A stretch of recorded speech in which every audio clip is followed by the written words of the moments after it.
સો હે ગાઈસ, તો નાઈ ધોઈને થઈ ગયો તો રેડી ને આજની સવાર થઈ હતી મારી બોરસદમાં ને ગુલ્લુપાજી આપણા સવારમાં વાર્તા હતા પાઘડી અને સાઈડમાંથી આવી ગયા હતા આપણા વરરાજા અને હું ને પિન્ટુ બે ત્યાંથી નીકળી ગયા હતા ને આપણે થોડું કામ હતું તો જવાનું હતું બજાર સાઈડ અને આવી ગયા હતા પછી સીધા અમે મોબાઈલની શોપે તો લેવાનું હતું આપણું પાવર બેંક અને ટેમ્પરરી લઈ લીધું કેબલ અને ફરી પાછા ત્યાંથી નીકળી ગયા ને આવી ગયા રજવાડીમાં ને પી લીધો થોડોક ચા. મારી લાઈફમાં મેં ફર્સ્ટ ટાઈમ પાઘડી વાળી છે તો કેવી લાગે છે એક વખત કમેન્ટ કરી દેજો. ને બધાય આવી ગયા હતા મહેમાન અને વરરાજા ભેગી બોલાવી દીધી પોચી બાકાજી કી અને પછી આવી ગયા હતા અમે સીધા મંડપે અને આવીને કરી લીધો થોડોક નાસ્તો અને ફરી પાછું ત્યાંથી જવાનું હતો મારે જાનમાં અને થોડી વારમાં જ પહોંચી ગયા અમે ત્યાં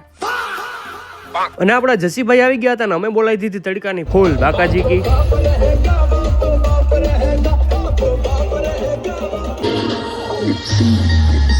અને રમીને ધરાણા હતા ને તડકાની થઈ ગઈ હતી ફૂલ ગરમી અને થોડી વાર ત્યાં બેઠા ને ત્યાંથી પછી અમારે જવાનું હતું ગુરુદ્વારાએ અને થોડી વારમાં જ પહોંચી ગયા અમે સીધા ગુરુદ્વારાએ દર્શન કરીને પછી આવી ગયો હું સીધો બારે. આજના વ્લોગમાં એટલું જ. મોર મિની વ્લોગ માટે ડુ લાઈક શેર અને સબસ્ક્રાઇબ. Bye bye.